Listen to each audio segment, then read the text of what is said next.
Welcome, dear guests, here at the Vienna School of International Studies, and a warm welcome as well to everyone who is joining us online. My name is Marlies Eder. I am a journalist on the foreign desk of Die Presse, focusing on China and Taiwan, and I am delighted to guide you through this evening. Today, we are going to take a closer look at a region that is quite complex, a region that plays a crucial role in the current geopolitical and economic landscape, a region that often feels distant and might therefore get limited public attention, at least in Europe and in Austria. But it is also a region that, whose interests are intertwined with those of Europe and those of the European Union. I'm talking about the Indo-Pacific and Southeast Asia. And before we start, I would like to give some organizational notes. So there will be a Q&A session after the presentations. And we invite everyone, also everyone who is joining us online, to take part in the discussion. But first of all, now I would like to give the floor to Michael Zinkanell, Director of the Austrian Institute for European and Security Policy.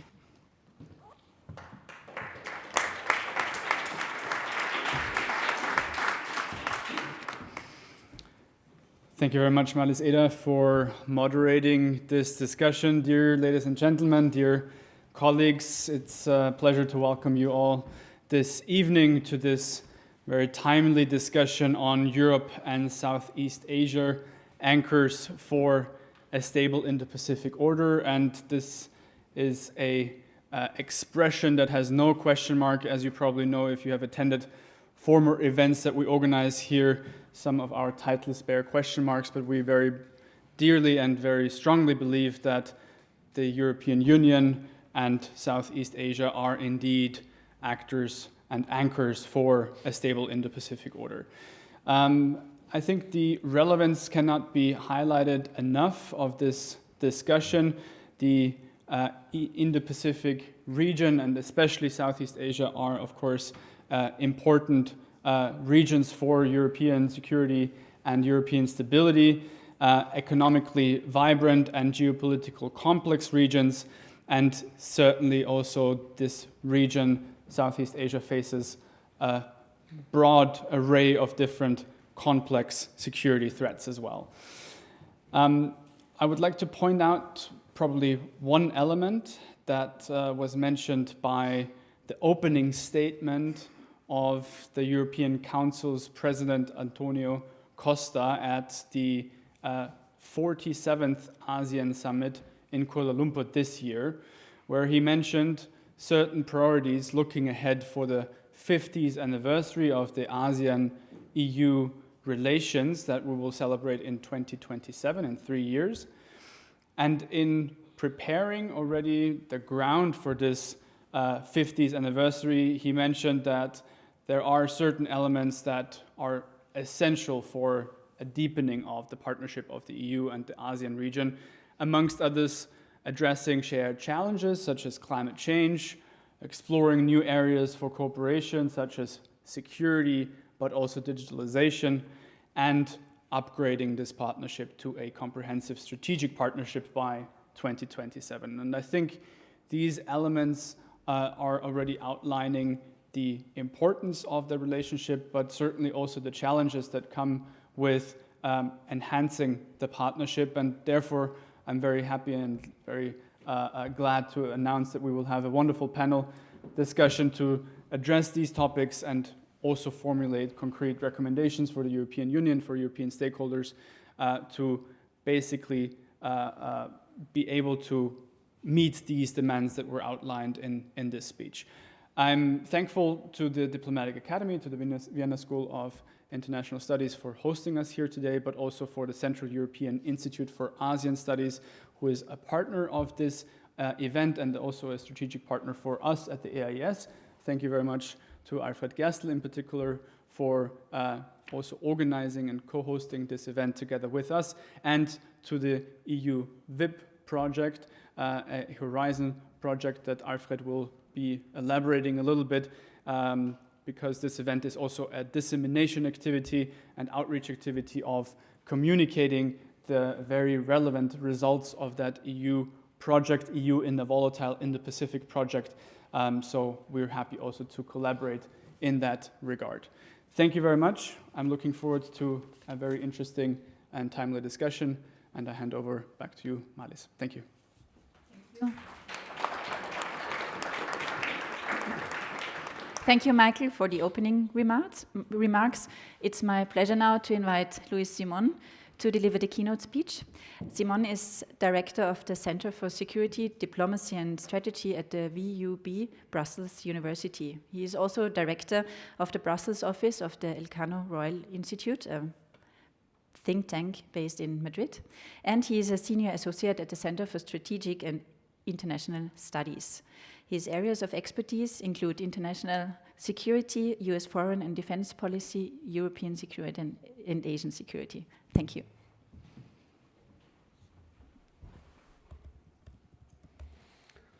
All right. Well, thank you. You can hear me, right? Yes. Thank you very much, and good evening, and thanks to AIES and of course to the EU VIP partners for the very kind invitation. It's a pleasure to be here tonight. So I want to offer some thoughts on Europe's place in US-China competition, which I believe is a key question if we are to understand Europe's approach to the Indo-Pacific more broadly, as well as, of course, Southeast Asia.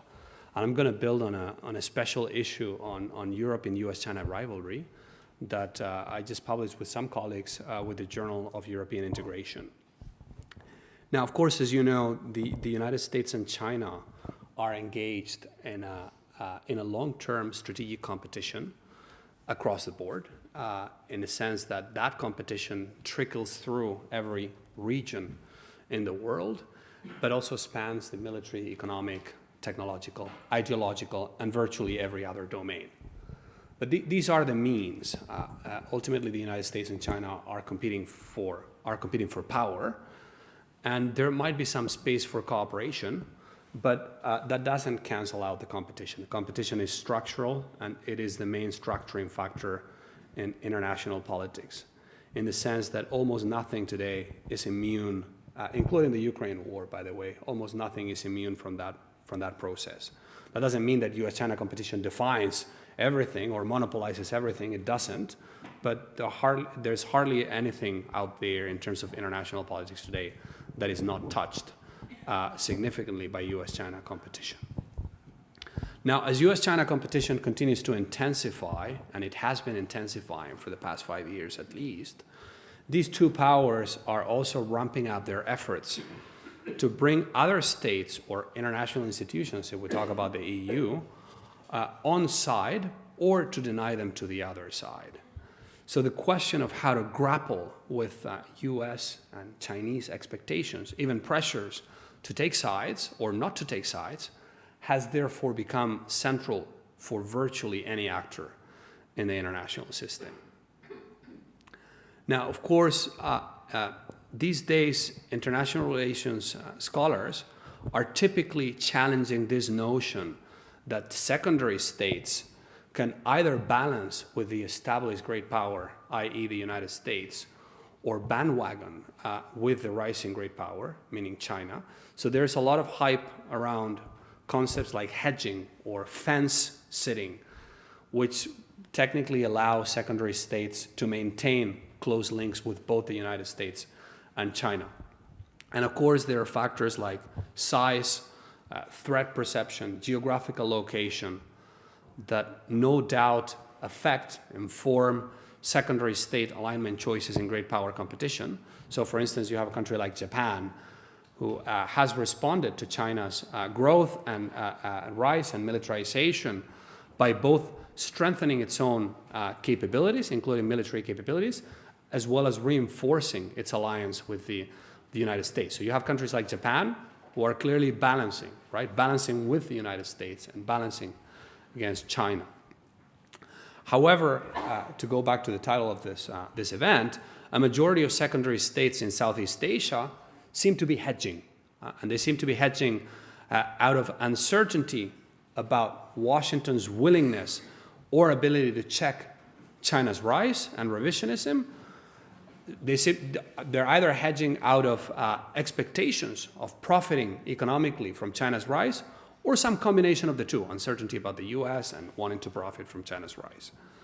And then you've got a number of powers, which I would call second-tier powers, and I would include there countries like India and Russia, but also the European Union, perhaps also Brazil, that seem to reject this frame of US-China competition because it allegedly imposes a binary choice on them.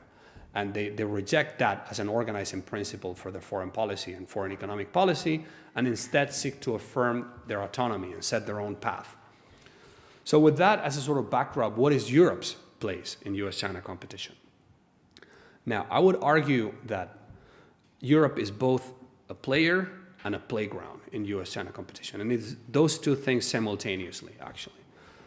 Because of its economic, technological, and diplomatic weight, Europe is an important playground. It's an important prize for the US and China. However, on the other hand, Europe is one of the few regions/actors, because Europe is, again, both a region and an actor simultaneously, that aspire to preserve a significant degree of autonomy from those two great powers. So, in other words, Europe can be a player as well. Now, the United States and China, as I was saying, realize that Europe can have an impact, a systemic impact on the balance of power, and have therefore tried and are trying to influence European policies in different areas, ranging from trade and investment to technology transfers and digital infrastructure to human rights and territorial disputes in the Indo-Pacific and in Southeast Asia. And they're doing that in very different ways because, of course, the nature of the relationship that the United States and China have with Europe is very different, right? The United States has an alliance with most European countries. It has deep and long-standing economic, political, and cultural ties, and is actually perceived, even today, by many European countries as an insider, as part of the family, not as an external power. In fact, if you go to some capitals, particularly in Eastern and Northern Europe, sometimes they will feel that Washington is closer to them politically than even Brussels, right? And then China's ties, in contrast, are to Europe, that is, are non-existent when it comes to the security domain, rather moderate politically, and increasingly relevant economically, but not as deep as those with the United States that span finance, trade, goods, services, joint ventures. The economic relationship with China is mostly about trade in goods, right? So that means that the point of departure, or the success bar, if you will, that China and the United States have when it comes to Europe is very different, right? China's aim seems to be de-alignment, namely to get Europeans to reject this framework of US-China competition. So China, I would say, is not naive about its possibilities to either erode Europe's ties with the United States or match US influence in Europe. It simply wants to ensure that the transatlantic alliance is defined as narrowly as possible, that is confined to the European region and that is confined to security and defense. And that is not activated when it comes to China or East Asia or expanded into the economic domain. So in other words, what China wants to do is minimize or slow down Europe's degree of alignment with the United States in the context of great power competition. So its focus rather is on damage control or damage limitation. It doesn't want to turn Europe into an ally. That's too ambitious and realistic an objective. In contrast, the US aims precisely for that kind of alliance activation. So to get Europeans to buy into the notion of China as a strategic or systemic competitor and align with the United States on issues ranging from trade, investment and technology to diplomatic support of Taiwan, Hong Kong, or territorial disputes in the Indo-Pacific. Now, in the middle of all this, and against this backdrop, the EU and its member states are seeking to affirm their own strategic autonomy, which is something that in academic terms we usually define as the capacity to formulate and implement policies free from external influence. Of course, autonomy, for you to be autonomous, you need to have sufficient power to withstand pressure from an external, right?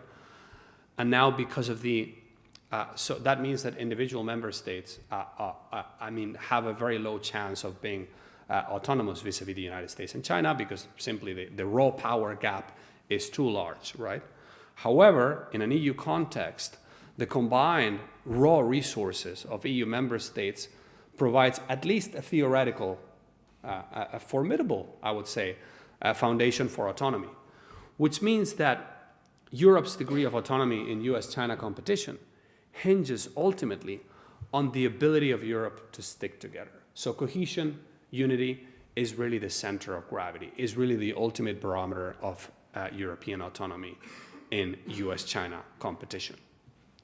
Now, having said that, power, of course, is often context dependent. Europe's degree of unity and cohesion varies significantly across policy areas and across individual issues, but also the priority that the United States and China assign to Europe, the intensity of the pressure they decide to apply to Europe, or the leverage that they have over Europe also can vary enormously from one issue to another or from one policy area to another. What does that mean? Well, that means that European autonomy is characteristically relative and contingent as a concept, right? Now, to sort of come full circle and reconnect with the main theme of the conference, I would say that Europe is both a player and a playground in US-China competition, and I think our focus should be on understanding why and when one condition, i.e. player or playground, is more prevalent than the other. But of course, being a player today does not just depend on navigating US and Chinese expectations. It also increasingly requires Europeans to recognize that what happens in the Indo-Pacific region is no longer detached from Europe's own security environment and from Europe's economic prosperity, because the Indo-Pacific region is the center of gravity of US-China competition.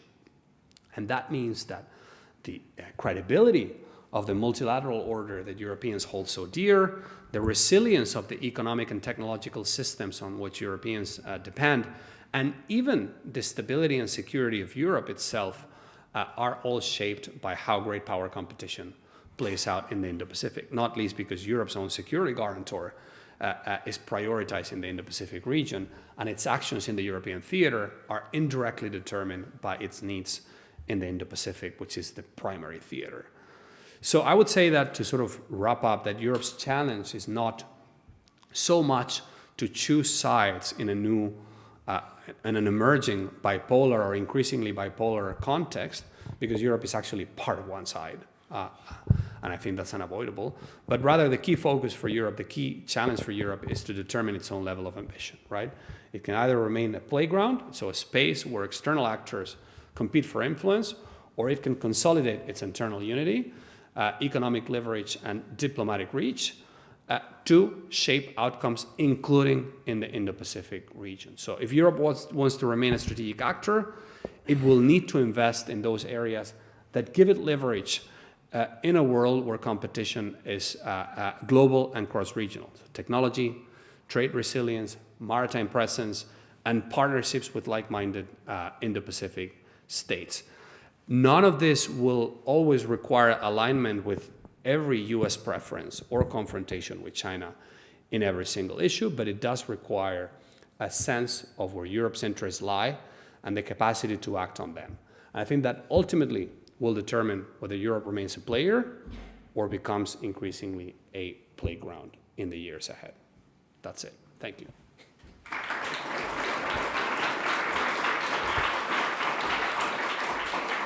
Thanks, Luis, for your assessment. Player or playground, that remains to be seen. But now let me hand over to Tanguy Struye. He is a professor of international relations at the Catholique University of Louvain. and he is a research associate at the Brussels-based think tank Egmont Institute. He specializes, amongst others, in geopolitics, geoeconomics, the foreign and defense policy of the major powers, USA, China and Russia, and the Indo-Pacific regions. Thanks. So, good evening. I'm going also to talk about the EU.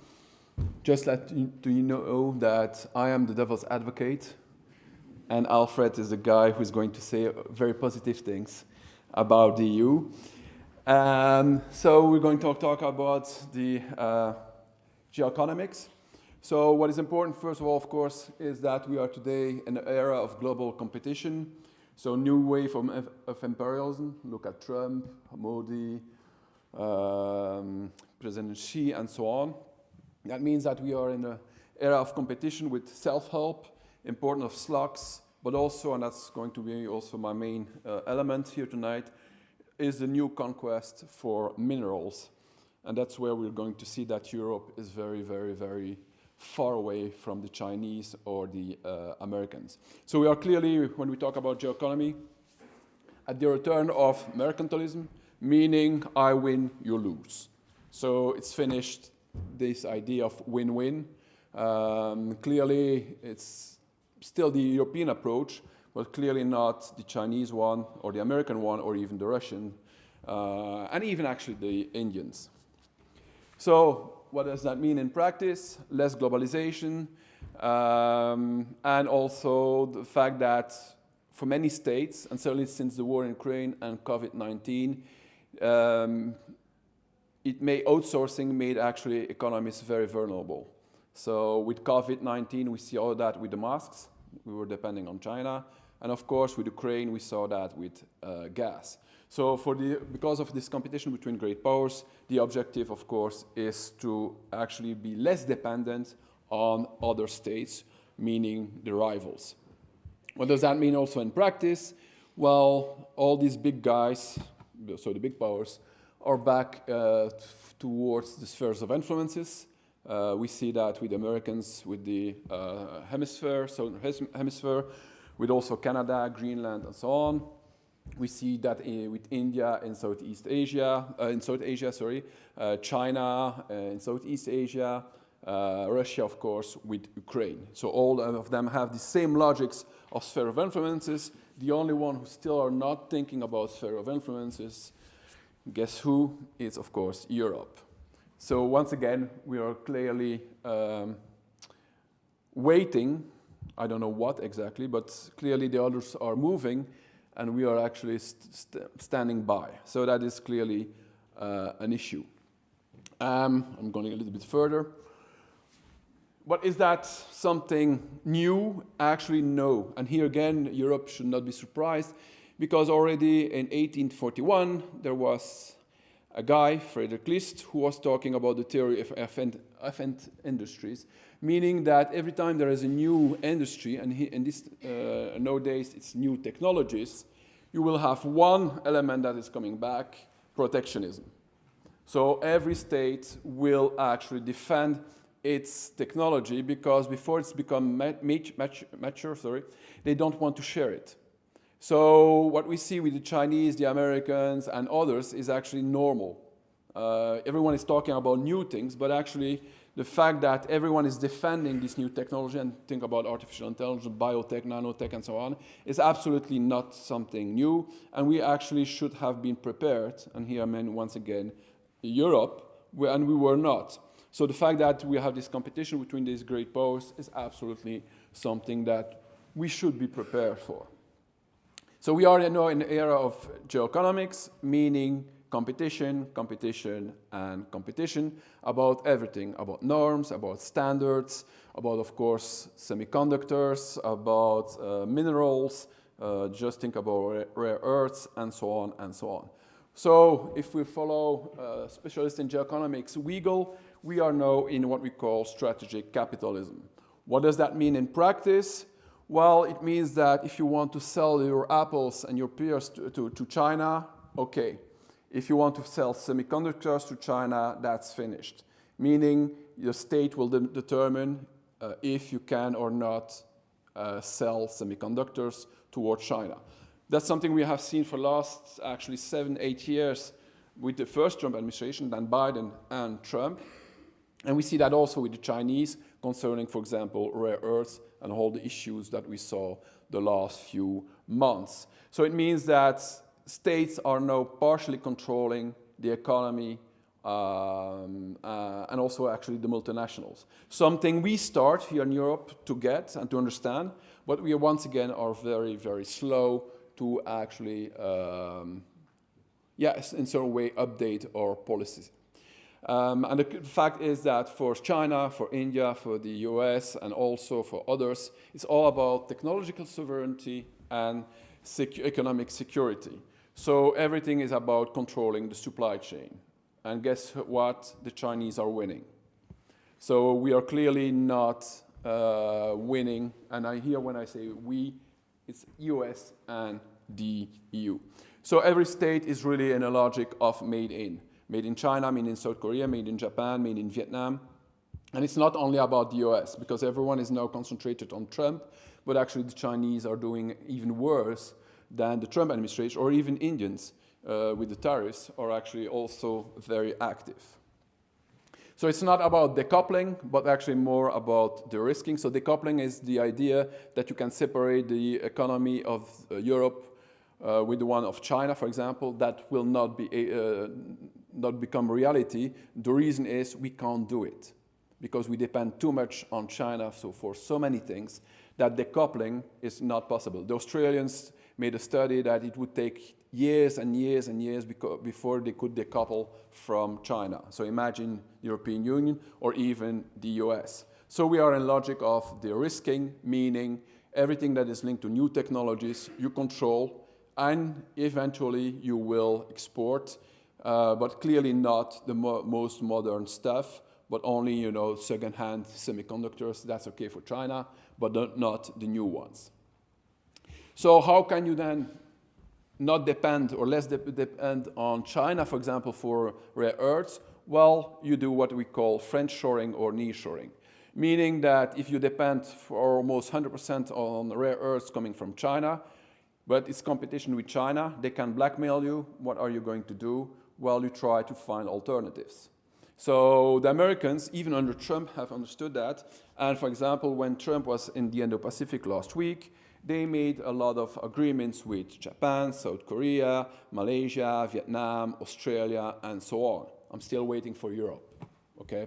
But the fact is that they were actually trying to find and diverse their resources to be less dependent on China and clearly less dependent concerning rare earths. So Europe depends almost at 100% on Chinese rare earths, okay? And without the rare earths, you don't have all these new technologies. So you can imagine how they can blackmail us without any problem. And it's exactly what they are doing. So we have United States and China who are clearly in a logic of competition. They have been preparing for the last 10 years for this competition. So they have already a lot of policies that are present. They are actually present in the sense that they are clearly in a logic of protectionism and certainly concerning the new technologies. And so what about Europe? Well, in theory, we should be like this. In practice, it's like this. So once again, we discuss a lot, but the others are advancing and we are not. So that's really a problem. Also, there's internal competition inside Europe, and this was the most famous fight a few years ago between these two leaders. So that means that Europe is clearly very, very slow compared to the Chinese and the Americans. And that's clearly a problem when we want to play or not, and be at the playground or not, or be a player. Well, I would say that more and more we are starting to be the playground and not the player anymore.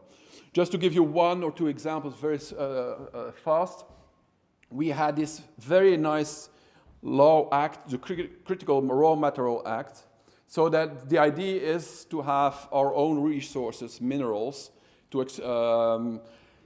But the problem is that we need to do that for 2030. So the idea is to actually open mines and things like that, and to be able to compete with the Chinese, even the Americans, on some of the resources we need. The problem is that to open a mine, you need between 5 and 10 years. So just imagine we started in 2025, we need to be ready in 2030, but the mines will not be open before 2030 or 2035. So you can imagine, once again, the theory and the practice. So that is clearly a big, big problem. And the other problem we have in Europe is NIMBY, not in my backyard.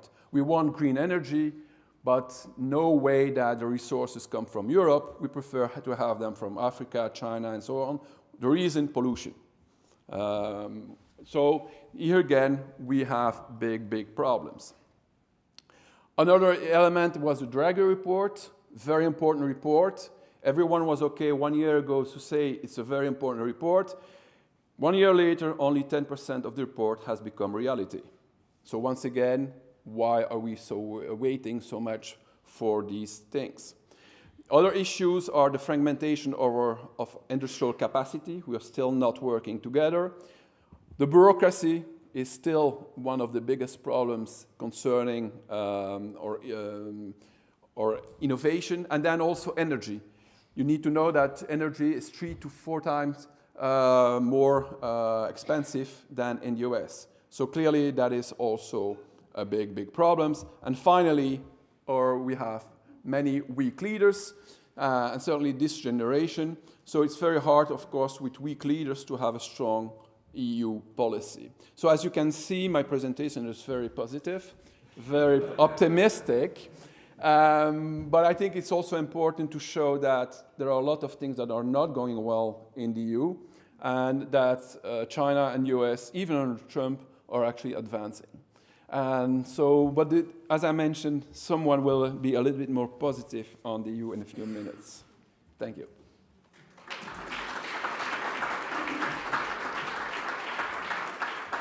Yeah.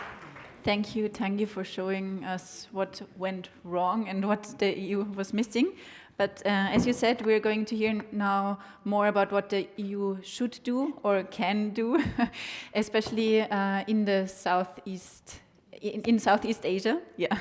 So, but before we are going to hear the results of the project that was funded by EU, the European Union in the Volatile Indo-Pacific region, which was coordinated by Alfred Gerstl and Krystyna Kieronska. I would like to give a short introduction. Alfred Gerstl is a specialist in international relations with a focus on the Indo-Pacific and especially Southeast Asia. He is an associate professor and leads the project, the EU in the Volatile Indo-Pacific region at Palacký University Olomouc in Czechia, and he is president of the think tank Central European Institute of Asian Studies, and he is also a senior advisor at the Austrian Institute for European and Security Policy. Krystyna focuses in her work on international relations and human rights in East Asia and Southeast Asia. She serves as co-director at the Central Europe Institute of Asian Studies, and she is also an assistant professor at Palacký University Olomouc in Czechia, where she, as I said, coordinates the project EU VIP. And she has also lived and worked in both Myanmar and Taiwan. Please. Before we start with our presentation, please let me add one more affiliation, because it's really important. I also see some of my students here. I'm also a lecturer here at the Diplomatic Academy. So basically, I'm representing all the logos you see here.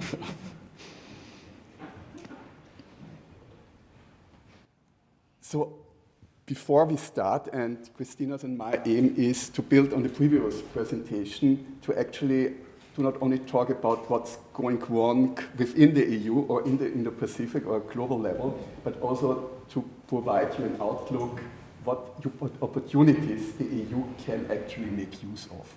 Before we do so, however, let me also briefly introduce you to the EU VIP project. It's actually a fascinating project. Only downside, it will end in 5 weeks. It was a Horizon Europe twinning project. So Palacký University Olomouc is the coordinator, And we're happy to have excellent partners, University of Helsinki, Lund University, Université Catholique de Louvain, and colleagues from all project partners are also here with us today. If you're interested, you can also actually go to the QR code, then it will lead you to the website and you can read more about the project.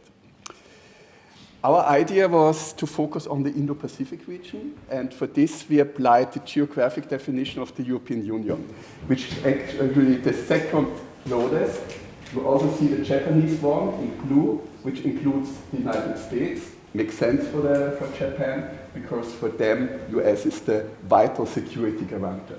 For the European Union, it's similar. Indo-Pacific includes the east coast of Africa, South Asia, Southeast Asia, Oceania, that ends in the Pacific Islands.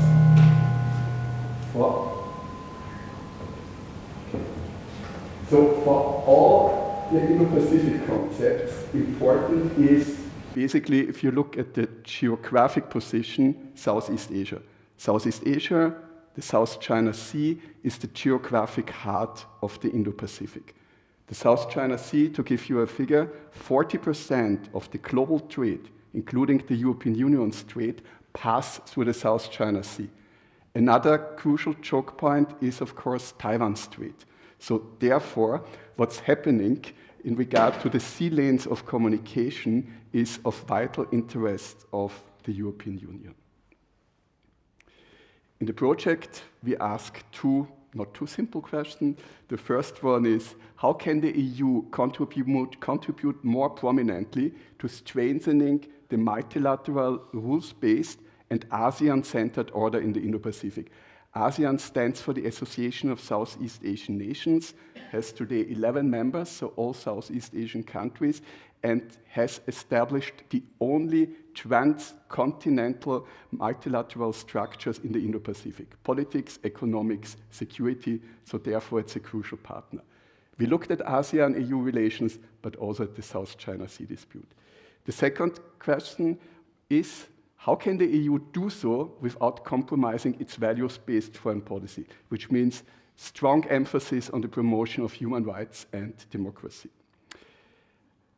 Of course, we started almost 3 years ago, and since then the world has completely changed with Donald Trump returning to office. So therefore, there's also pressure on the EU to actually rebalance its approach towards values and interests. Our specific case studies are Myanmar and Taiwan. As part of the project, let me quickly run through it, we established an Indo-Pacific hub at Palacký University, Olomouc, so it's a very good platform for further cooperation. So also, if you're interested in our work, please feel free to approach us after this talk.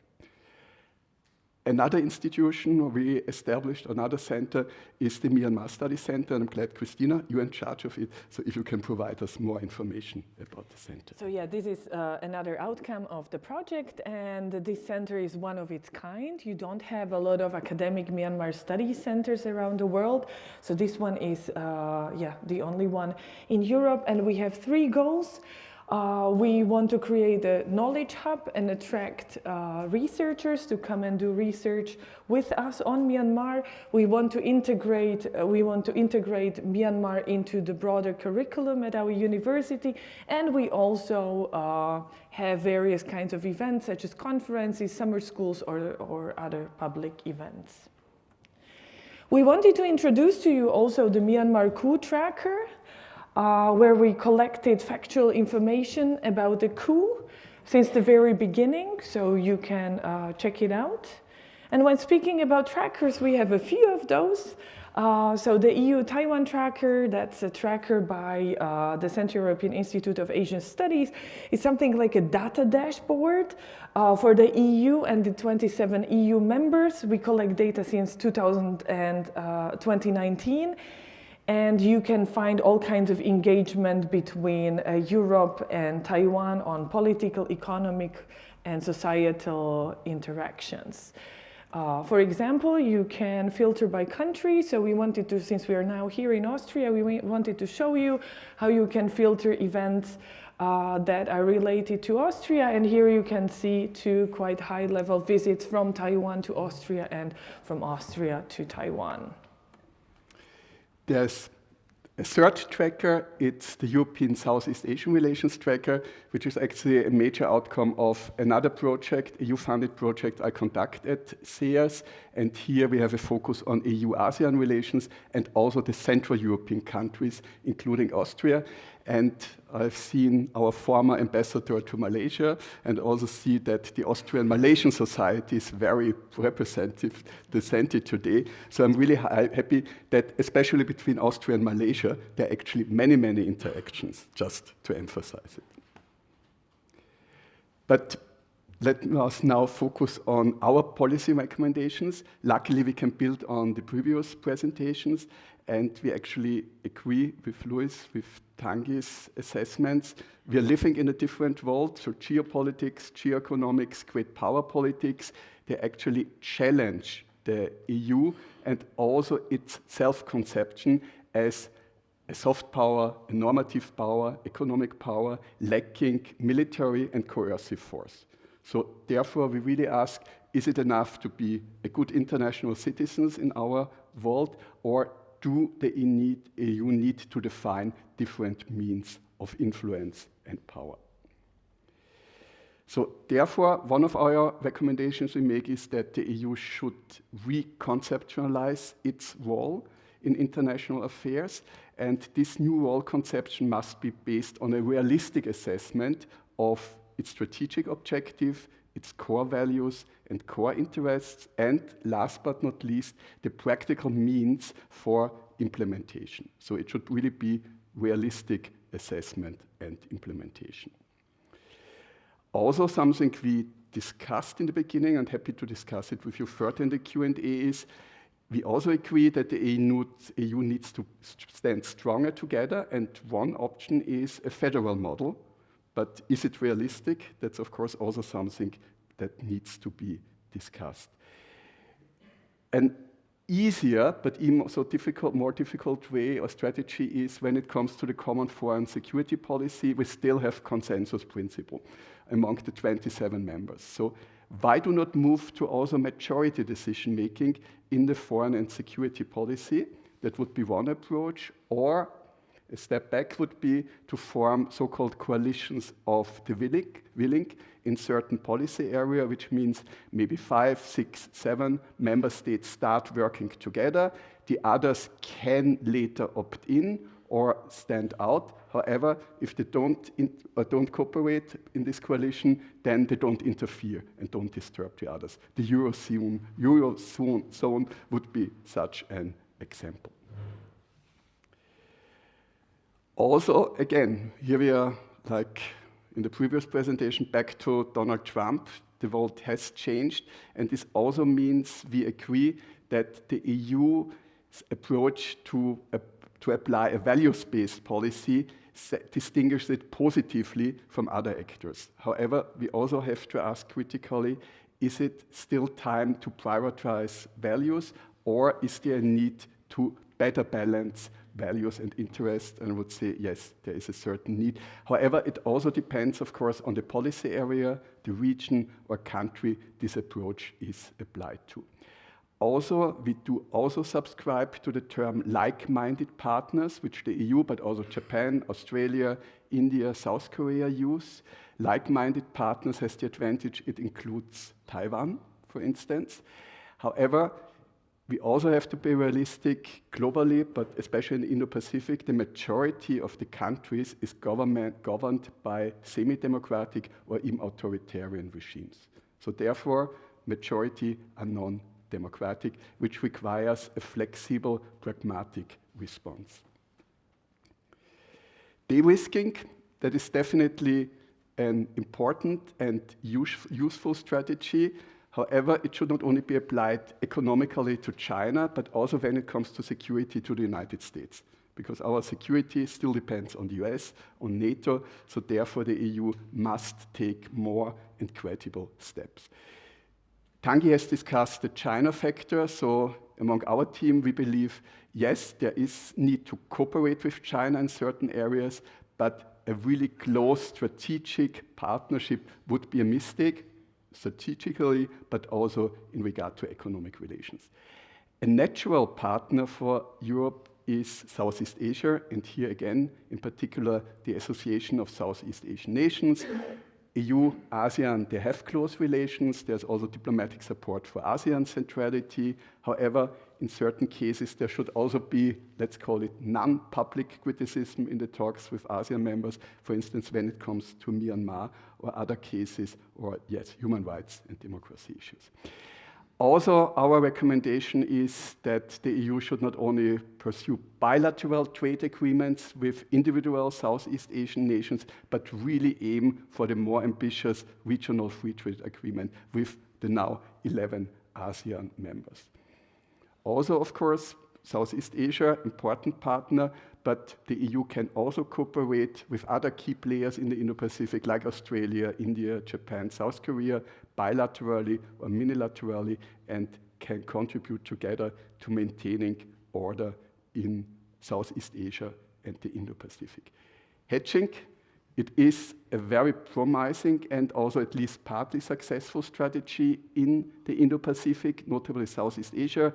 Just to summarize, it means the refusal of the governments to choose between the United States and China, to try to balance them, and for this, they need additional partners. So therefore, the EU, but also Japan, India, are basically structurally welcome. So there are certain opportunities due to the different foreign policies of other countries for the EU to step in. So one question I would really like to pose also to the audience, well, if hedging works for Southeast Asian, Indo-Pacific countries, it may also work for the European Union, because to really highlight this, the EU is not at the same power level as China or the United States. So we could say we are in secondary power, and therefore, why not applying a hedging strategy? This doesn't mean we are ideological neutral. I mean, we are clearly in the pro-Western, in the US camp, but it offers opportunities to also cooperate in certain areas with China that are of mutual interest for both sides. Another promising approach, and this combines also the approach Coalition of the Willing, is the Team Europe approach, which makes a lot of sense, which means the European Commission cooperates with individual member states. Global Gateway Initiative is such an approach. But Team Europe would also apply to the Central European countries. And here I really know that our new ambassador to Malaysia, he's working with the colleagues from Slovakia, Czech Republic, Hungary, and Poland, because they know together they have a stronger voice in Malaysia and the broader region. So here there's also possibility for European countries to cooperate. What we also recommend is a stronger, in general, a stronger presence of European politicians, but also, for instance, of European Navy in Southeast Asia, to show that we are committed to the region and also committed to do sometimes dirty work. An example would be annual naval joint drills with Southeast Asian partners, or so-called freedom of navigation operations, to really show that the EU is willing to uphold freedom of navigation and freedom of trade.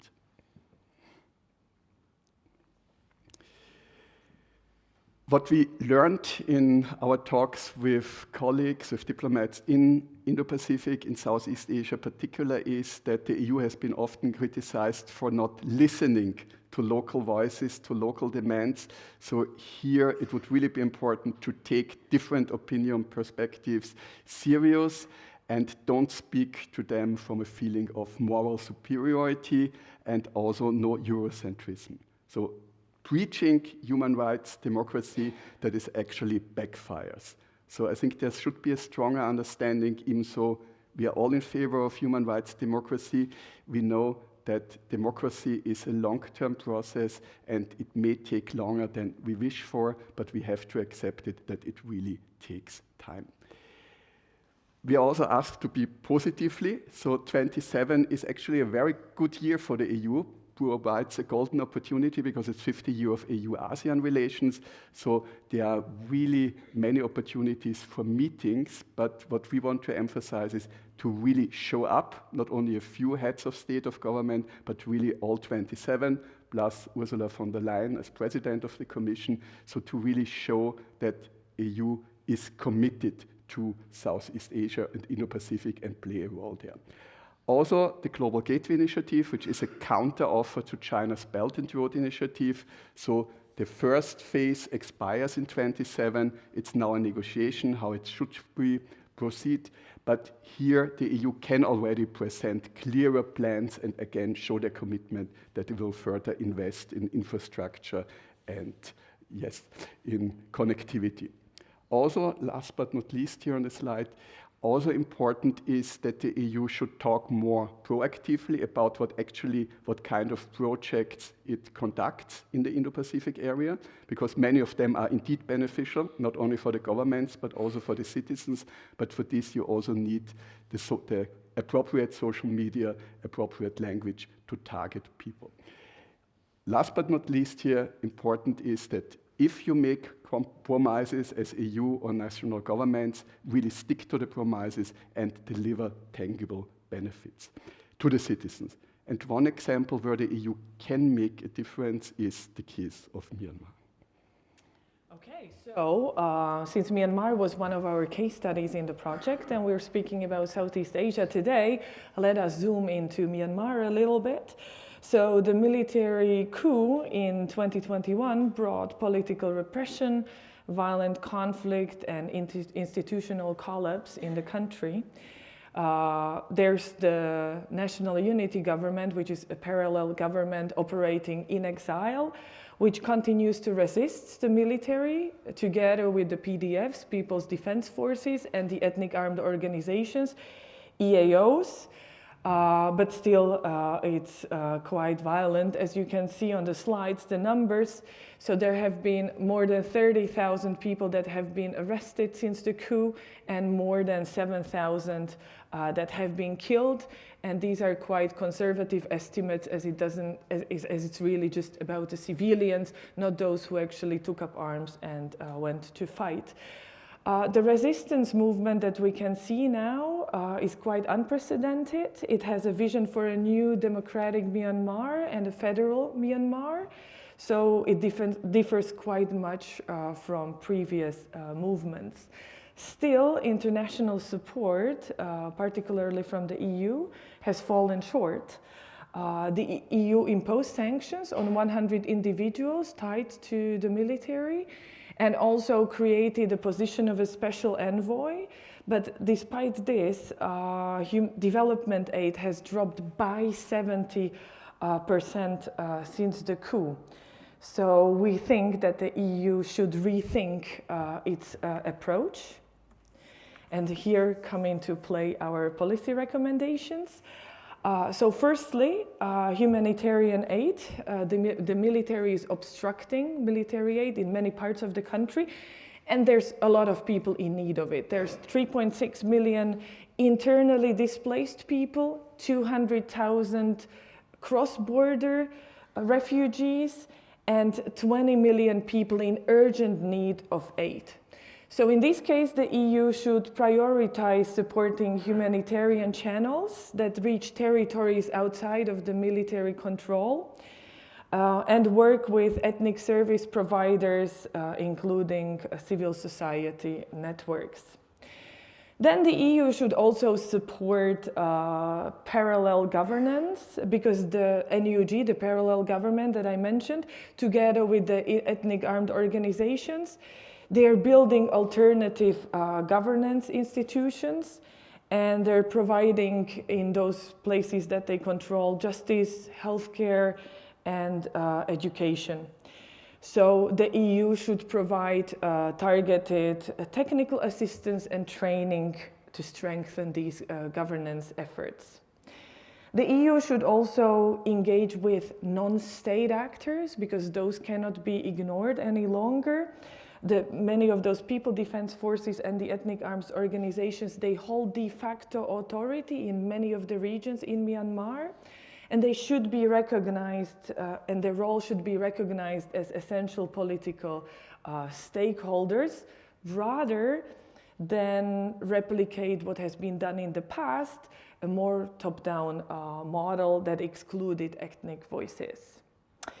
The EU should also foster regional cooperation, especially with Thailand, India, and Bangladesh. That's crucial for enabling cross-border humanitarian aid corridors, for example. And then also what we can do here in Europe would be support education programming, especially now with the gap that has been created after the US aid left the region. So the European Union can support education by non-junta actors, educators, and also expand European scholarships, such as, for example, the EMPM project, and there's also other ones. Last but not least, this recommendation is, let's say, more actionable, and it also concerns more the EU members rather than the EU. They should simplify the visa procedures, because the visa procedures in many countries make it very difficult for Burmese scholars, students, researchers to come and work with us at European institutions, especially because of the police clearance letter that, as you can see the table here, some of the EU member states require while others don't. And why this is complicated? It's because this one paper that you need for the visa, you have to apply at the police in Myanmar, which is under military control.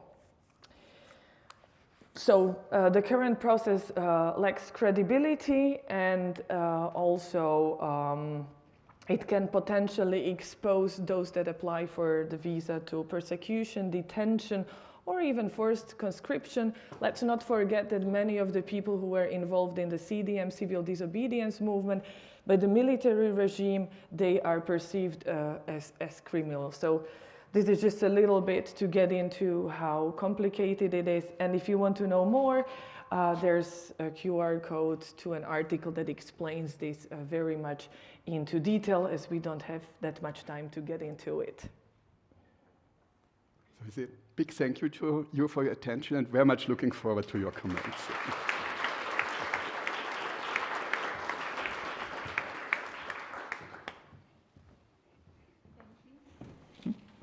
Thank you, Alfred and Christina. So to wrap up, we learned a lot today about why the European Union and Europe should act as a player in the Indo-Pacific and Southeast Asia, not only because of economical reasons, but also because of security reasons, and maybe also to secure, as Washington has shown us, some deals regarding critical minerals. Yeah, and we heard how Europe can maybe become a player in the region. I would now like to open the floor for questions, and also to be able to, that our online audience can participate. I would like to maybe get a digital device to be able to connect them, to connect with our online audience. Okay, so are there any questions in the audience? Okay, I will gather 2 to 3 questions, please. Yes, Chen from Vienna. To Myanmar, a very quick question is about how it's facing Myanmar, especially during this civil war situation, to the multi-ethnic conflicts, and about EU PRC and US policy is about how it's EU joint diplomacy to PRC. If we consider the tariff deal between EU and USA in Scotland during the summer, President von der Leyen just shared this false laugh to President Donald Trump making the deal. And what happens in Germany, for example, lastly, the foreign minister even didn't visit China. Instead, the Spanish royal family was in China, and in this way somehow audience can also see this contrast of EU country diplomacy to PRC. Here are my questions. Thank you. Okay, thanks a lot. I think there also was a question. My name is Günther Fehling. I'm the chairman of the Austrian NATO Enlargement Committee. I have two questions. The first one is about the summit which we just had and the recent trade agreements between the EU and the ASEAN countries. There's a little bit of a patchwork here, and we have not really concluded all the agreements. I thought that we had actually an ASEAN agreement with the EU ready, but now we have just done Indonesia, and the other countries are still missing a lot of them. So why are we not bolder? Because ASEAN should be a natural partner of the European Union. And for my main topic is, of course, defense and NATO. I was reading in the Cold War, we had this kind of strategic, the Americans basically had their own NATO for Southeast Asia at that times, from the 50s to the 1970s. What exactly was the reasons why it broke apart? Why don't we have a partnership with Southeast Asia right now? Maybe not led by the Americans, but led by the Europeans, and build a kind of natural counterbalance against India, which unfortunately is with the Chinese now and with the Russians, and China obviously a hostile country. And so this is a natural partnership which we could now give if we are a little bit more courageous and a little bit forthcoming to our friends in Southeast Asia. Thank you. Okay, thanks a lot. Let us stop here for the moment. I think the question regarding Myanmar is perfect for Christina. Yep, that's right. So yeah, that's a good question about what the EU, the EU has not really been very influential in Myanmar. For example, the sanctions, there was a couple of rounds of sanctions, but I would consider them kind of toothless. You know, after all, those Burmese generals, their assets are tied up more in the US than in the EU. So on one hand, it's symbolic, but I mean, how much it can actually achieve on the ground, that's very questionable. And also there were some attempts in ASEAN to deal with the situation in Myanmar. We kind of know that it also didn't really go well. ASEAN didn't achieve much. And part of the reason is that China has a lot of influence in the country. Economic, political, and China is actually able to play both sides. So we know that it provides some assistance also to parts of the resistance movement, but it's also very much tied together with the Burmese military. We have another question regarding the trade agreement between ASEAN and the EU. Maybe you want to answer that? Mm-hmm. There was also one regarding the security partnership, so if I may start with it.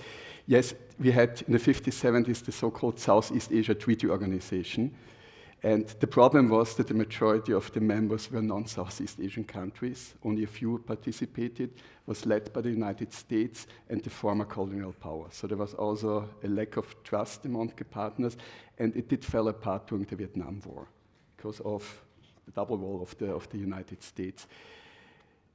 Can the EU become a security provider for Southeast Asia?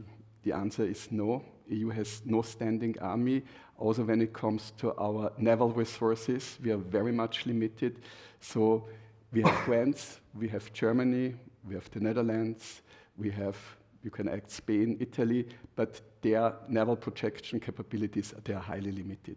So maybe once a year, 1 or 2 European vessels sail through the South China Sea or Taiwan Strait, but this is already a strong message. So I would definitely emphasize there's a need to keep this up, but to be a security provider for Southeast Asia, that's not realistic. But below this level, there are partnerships, and that's the Team Europe approach. So European countries are major weapons providers to Southeast Asia.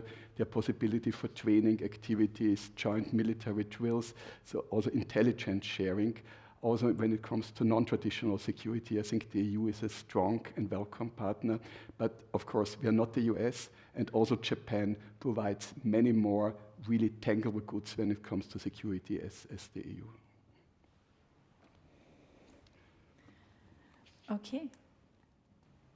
Yeah, just very briefly on that question as well, if I may, which is I think it's a very good question. I mean and sort of following up on what Alfred was saying, there's in the academic literature in international security, there's a lot of debate as to why, because as you know, the alliance structure of East Asia in general and Europe, they both have a very similar, they both have a very strong similarity, which is that they're both structured around the United States and US extended deterrence guarantees, right? But there's a lot of debate as to why the alliance structure in Europe is multilateral and the one in Southeast Asia is bilateral, right? Hub and spokes, Japan, US, US ROK, US Thailand, US Australia, and so on. And interestingly, I would say that in the last few years, in the last decade, the reason had to do with the fact that most US allies in East Asia had very different security needs, right? The South Koreans were focusing on the ROK, the Japanese were focusing primarily at the time on the Soviet Union, the Taiwanese or the Republic of China, mostly on China, so they had different reference, right? Whereas in the Euro-Atlantic region, the threat referent was a single one, right? Now with China rising and growing as a military power, that's sort of galvanizing more and more attention in Southeast Asia, even though, for instance, the ROK is still primarily focused about DPRK. And you've seen, interestingly, in the last decade or so, that alliance ecosystem evolve from a bilateral structure to more and more minilaterals, right? For instance, we've seen the growth of US, Japan, South Korea, trilateral cooperation. US, Japan, Australia, trilateral cooperation, even the quadrilateral, right? So we're seeing an evolution. And you've seen, during the Biden administration actually gave a big push to this notion of collectivizing the alliance architecture in Southeast Asia. And you've seen Eli Ratner, for instance, who was Assistant Secretary of Defense for the Indo-Pacific, so who was the Indo-Pacific czar at the Pentagon under Biden, came up with this proposal that's gathered a lot of attention of a Pacific Pact, which would be an Asian NATO, if you will, including primarily Japan, Australia, the US, and the Philippines, because those are the countries that you need if your focus is to deter China, but also leaving the door open to others like the ROK or Taiwan. So I think this is a very good question. It's a very lively debate. I think in a way, things are sort of moving in that direction. Of course, to have a nation NATO is very complicated because there are still frictions, particularly there lingering between between Japan and ROK, for instance. So there are still animosities, but we are sort of moving. Things seem to be trending in that direction.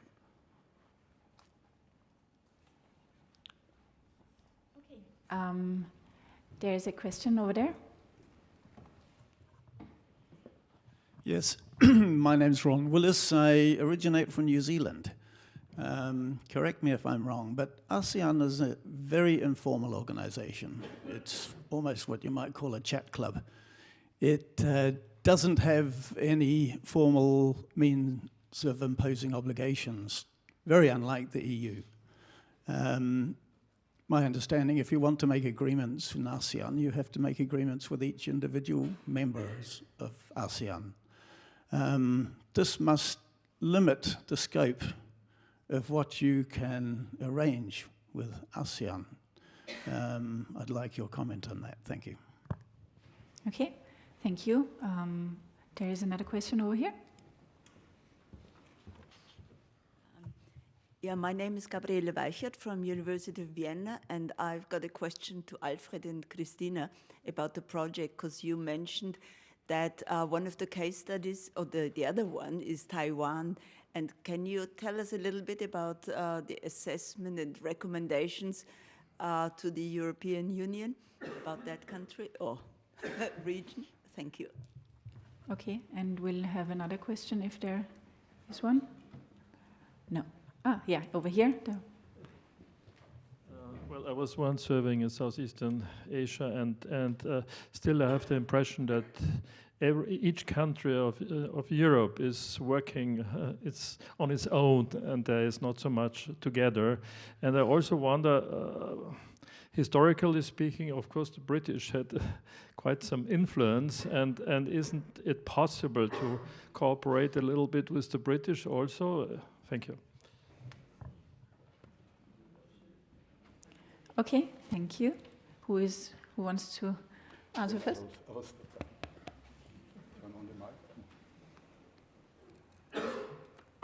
The question was directed to ASEAN. Well, I would argue that behind the European Union, ASEAN is the most deeply integrated and cooperating regional organization.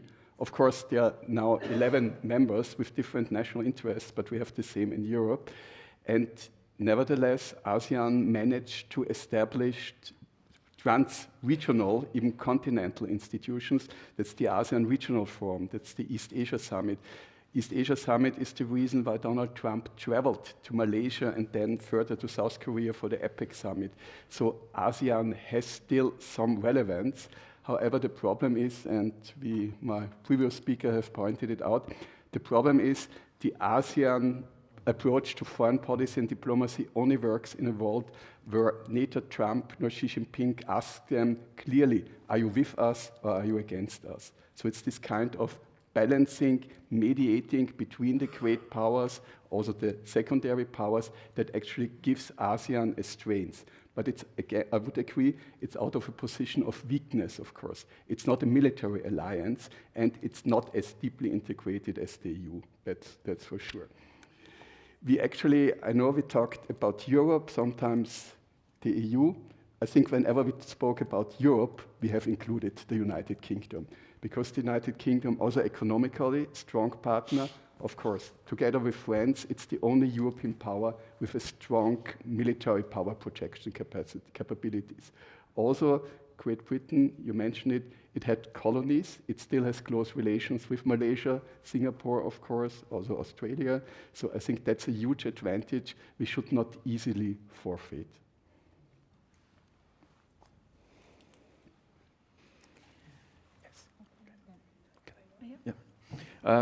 Yes, concerning your question, what is interesting is that if you look at ASEAN, there is no ASEAN NATO, clearly.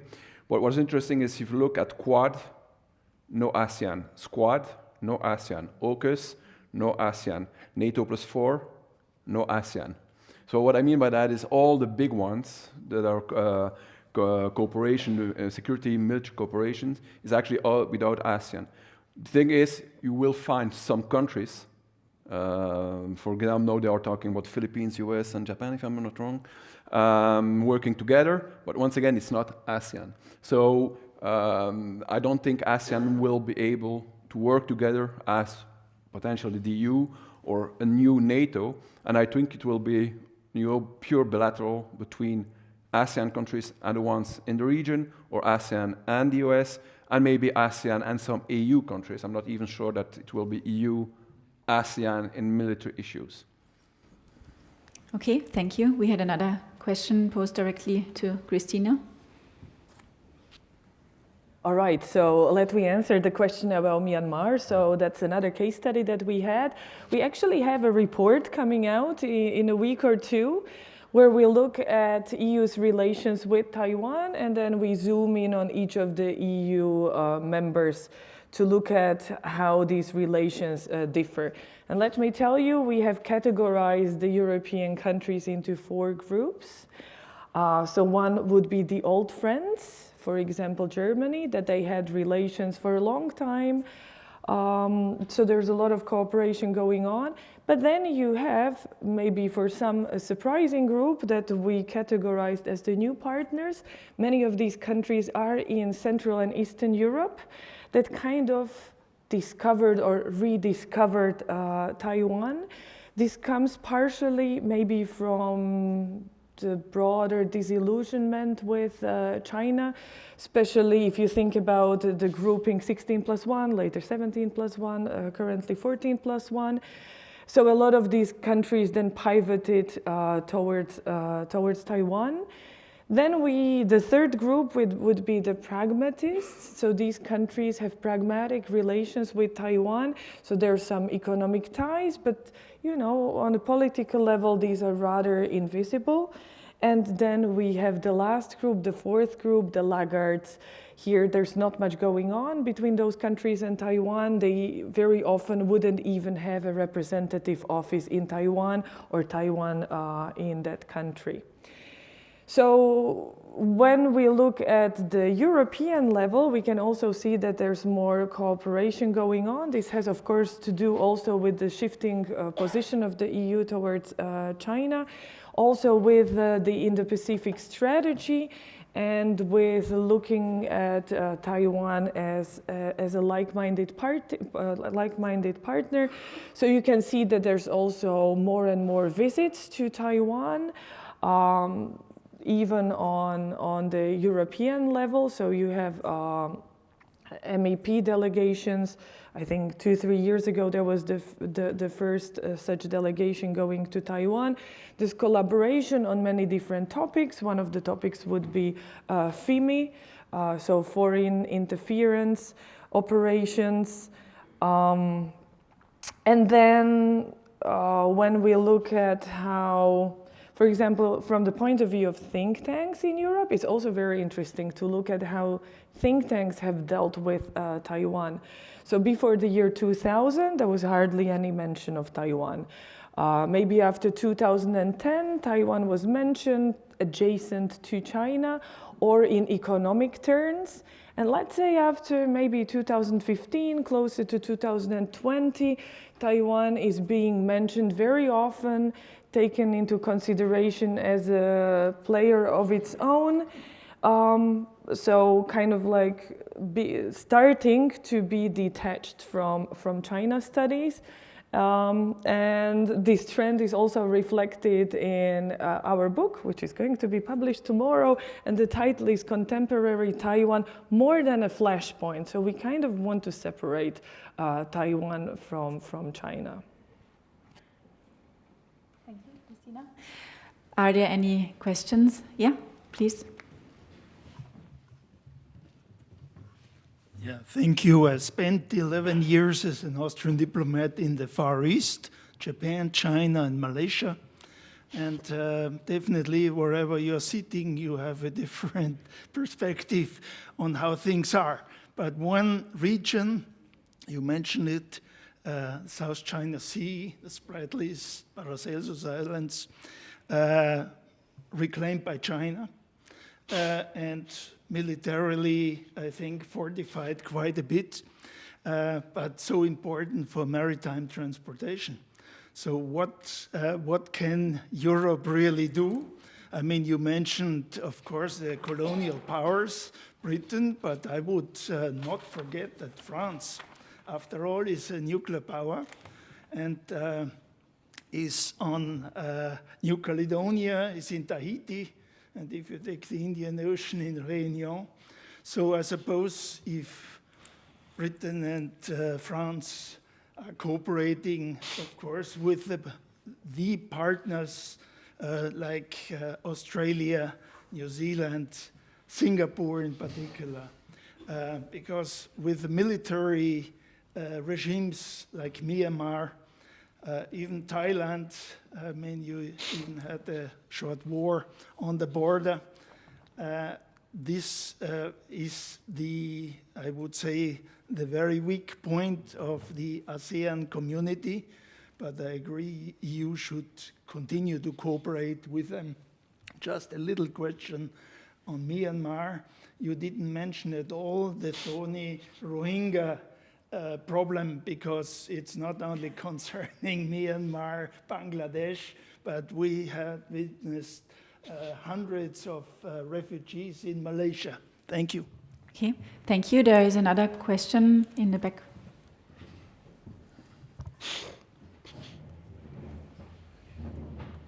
Hi everyone, my name is Sidan.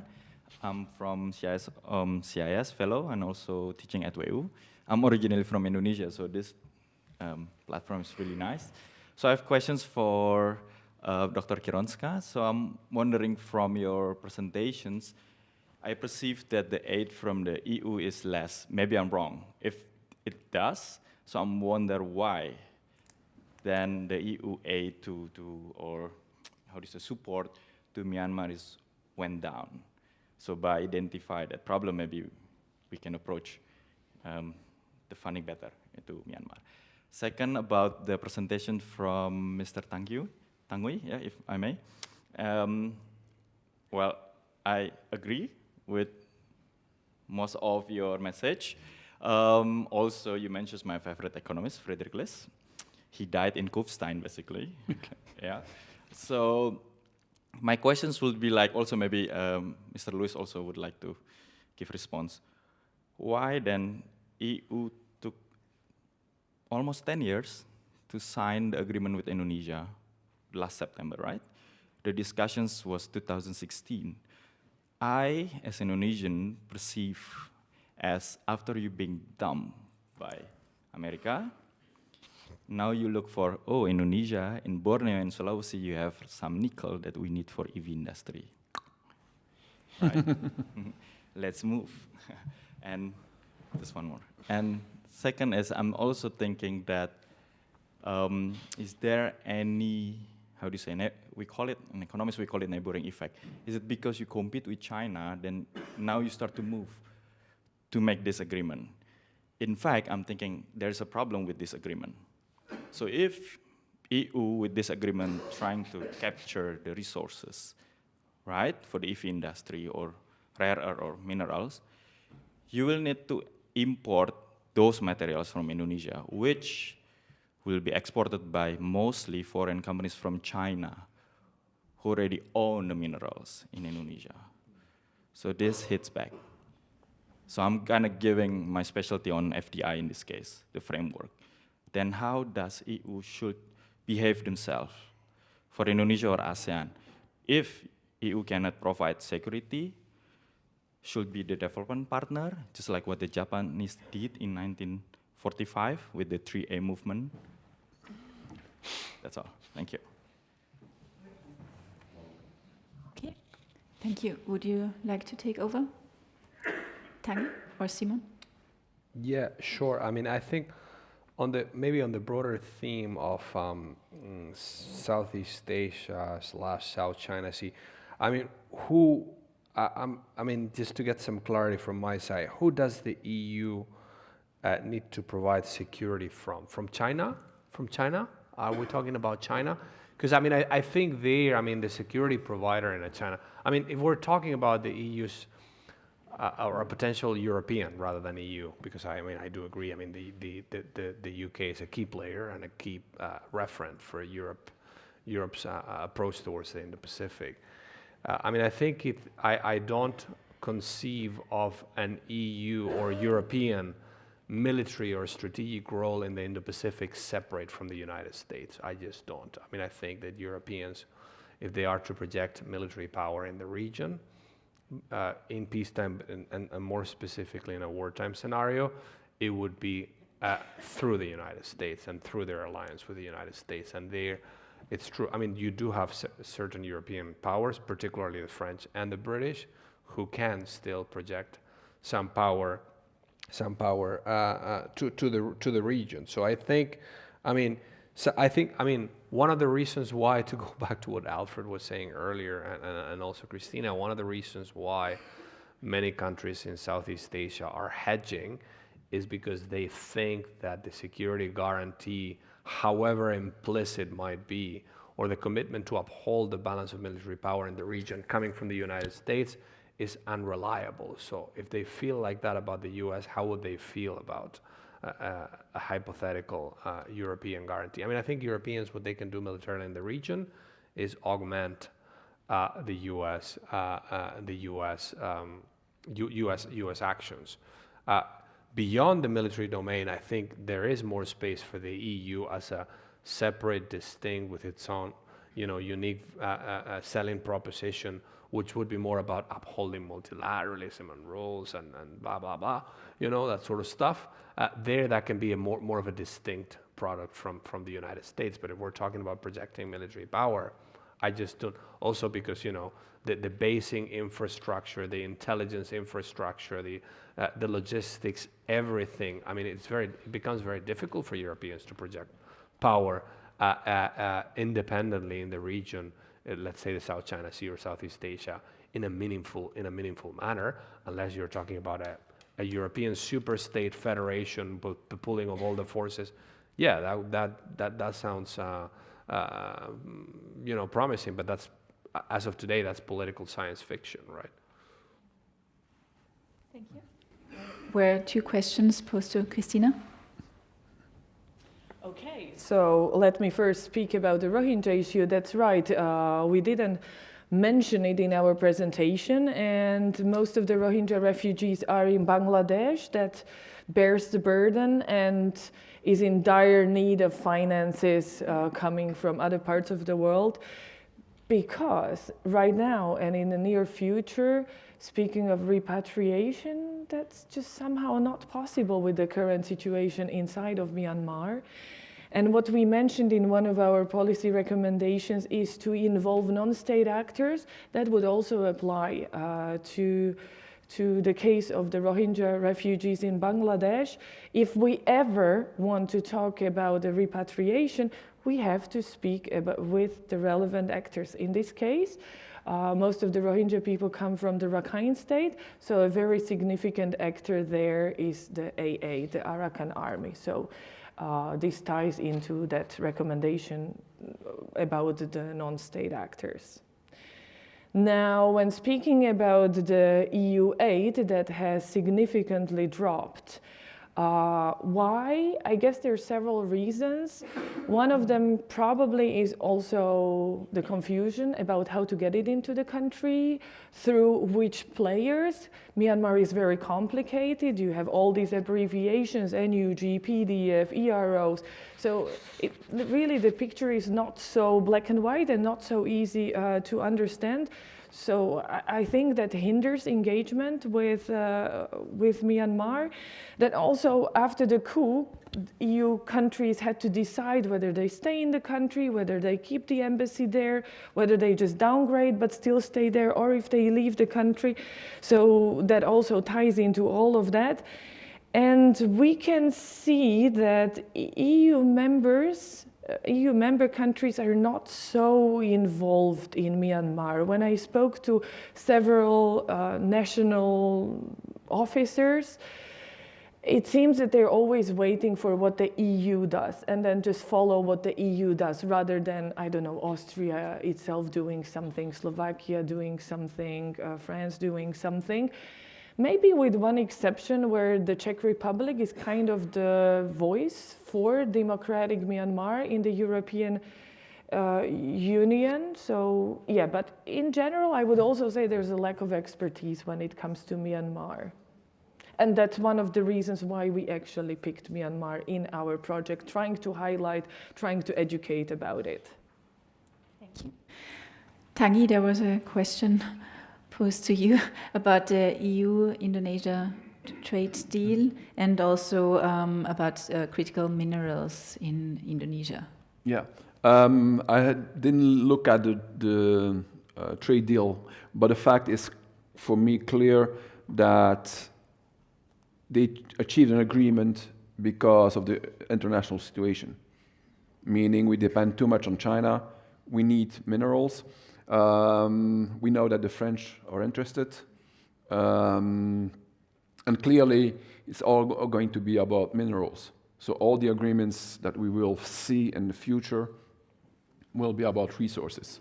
And the main reason is, once again, I hate quoting Putin, but for once he was right when he said that the leader of the world would be the one who is actually controlling artificial intelligence. And it's all about artificial intelligence, but more than that. And for all these things, you need one thing: resources. So everyone is fighting for all these resources, knowing that we have this green energy transition, we have these electrical vehicles, and we have these new technologies, meaning a lot of resources. And Indonesia is very interesting. I don't remember how much you have, but it's about 90% of nickel in the world, or it's, yeah, it's clearly number one. So everyone will be very interested in Indonesia, not necessarily for the good reasons, but then on the other hand, it's up to Indonesia to be smart and not selling their mines to China, but do the refinement that you're starting to do finally also. So that's a good thing for Indonesia as such. Okay, we have one last question and a very quick answer. Okay. Yes, just expanding on this matter of susceptibility concerning rare earths. I understand that just a short time ago, Trump signed an agreement with the Australians for extracting rare earths. This seems to, unless I'm unaware of a lot, I haven't seen the Europeans do it. Australia must be one of the most potentially reliable sources. It's been said that Australia is about the only country in the world that contains a whole periodic table. Why are the Europeans holding back? Yeah, am I correct that Australia is a potential source of what we need and a more secure source? And what are the Europeans doing about it? So it's a good question in the sense that actually we have Canada, Greenland, and Australia that are clearly places where you have a lot of resources, and also South America for lithium. But for all the other ones, as you said, it's Canada, Greenland, and Australia. The fact is also that I don't have the answer, to be honest with you. I have been studying Australia for a long time as a middle power. But the fact is that every time we talk about Australia, it's about the US, or at one time, China, who was a little bit too aggressive concerning the mines in Australia. But otherwise, we don't see a lot of European policy towards Australia. One potential reason is distance, to bring the resources back to Europe, but I don't think it's an excuse. Or no, exactly. But the fact is that I think once again that we didn't have a strategy, and now it's panic. So we are trying to find resources where the Chinese are not and where the Americans are not. But as you mentioned, and I mentioned also in my presentation, now they signed an 8 billion contract with the Australians. So that means that we have to be fast to have alternatives, and maybe the only ones we still have is Canada and Greenland.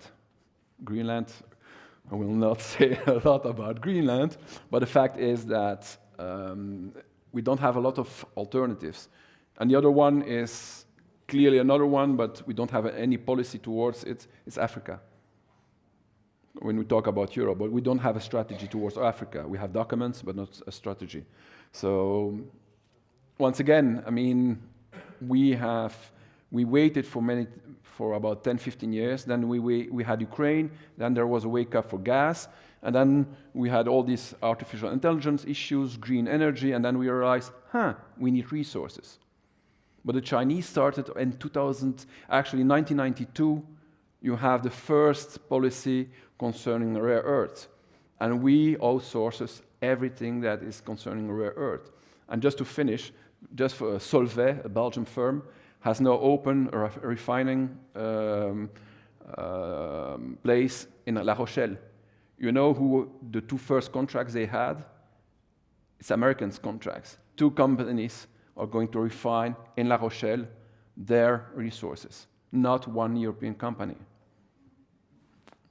So once again, Europe is Europe. So with that, we're going to conclude. I'm not sure. Yeah. Thank you, Luis, Tanguy, Alfred, and Christina for your insights and the presentations. Thank you, dear guests, for your interest and also for the discussion. And thanks also to the Austrian Institute for European and Security Policy and the Vienna School for International Studies for hosting this event. Thank you. And there is still further possibility to exchange next doors. Okay.